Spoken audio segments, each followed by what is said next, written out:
Hello lovelies, it's Miss Lady Lace here, and today I have for you a new fabulous video where I'm going to be demonstrating how to tease your hair correctly and how to remove the teasing after you've put it in. When done correctly, teasing shouldn't damage your hair, so it's definitely worth being more careful in the way that you're doing this. I'm going to start by taking out my lovely victory roll here, and I'll begin by showing you how to tease your hair. Where you put your teasing is very important. I'll be having my hair flowing from my right side to my left side, so I'm going to start by taking a small section here and then begin my teasing method there. I find when you tease in smaller sections, you'll gain more volume in that general area. Now we have this section, we're going to put our teasing in, but I'm going to concentrate on only putting it in on the inside. As for this side, it's going to be the top section and I want that to be as smooth as possible. I will use my brush to smooth it after, but I just find this method helps a little bit. For our teasing motion, we want to hold our hair up on a really high angle if we want the volume to sit in this area. If we had it down here and just put a little bit of teasing here, it's going to sit quite flat still. So we'll just avoid that by pulling that up on a nice high angle. For maximum volume for a victory roll, we really want to concentrate on putting the volume into this section here. If we tease the whole section all the way to the bottom of our hair here, we don't really need the volume in that section. It's really this section here that's going to be the most efficient way of gaining that volume for a beautiful victory roll. For our method, I'm going to be pushing down in a C motion towards the base of my scalp and pushing this down, not running it backwards and forwards. This is where we create friction, and that's often when hair damage is caused. So simply by softly pushing down with our teasing motion, we're putting volume in without doing any damage. I'm then just going to flip that off to the side because I'm done with this section. I'm going to take my victory roll section again and I'm going to split this section in two.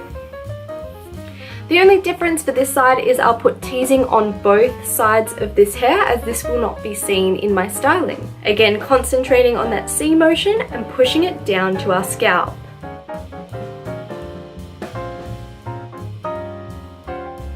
Finishing with our last section, repeating that again.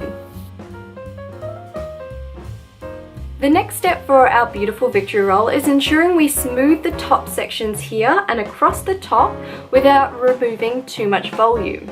Now I like to remove a little bit of volume because I don't want my victory roll to be all the way out here, but I'll just keep enough that it'll be useful for the style I'm trying to attempt. This can be a bit of trial and error depending on what you're trying to achieve. With my brush now, I'm very much just lightly going over the top of this hair and just smoothing the very top section. So I don't want the teeth of the brush to sink all the way through and brush out that styling. It's really just a smoothing job. I'll then take a little bit of hairspray and use my hands to smooth this across. I'll then apply my victory roll method. So I'm going to take my two fingers, wrap it around this section, and then continue to roll that inwards.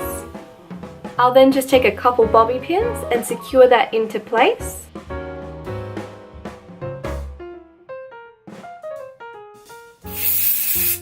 Finishing with a bit of hairspray and just smoothing everything up. If you have any small hairs poking out around the bottom here, you can just use your comb to flick them back under. To remove our teasing, we're simply going to take out our victory roll to begin with, and we're going to need to brush this out. So we're going to start from the very bottom of the hair, even if we didn't put any teasing in that area, just to make sure we remove any knots in this section. And we're slowly going to work our way up into this section. We really don't want to put our hairbrush in right where all the teasing is and just rip it down, because that's when we cause most breakages.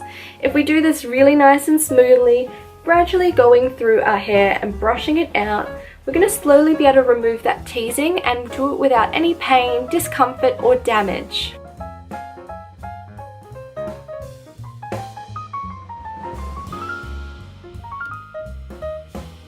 I hope you've enjoyed today's tutorial, teaching you a little bit more about how I like to tease my hair. If you found this useful and would like to see more hair tutorials, be sure to let me know in the comments below.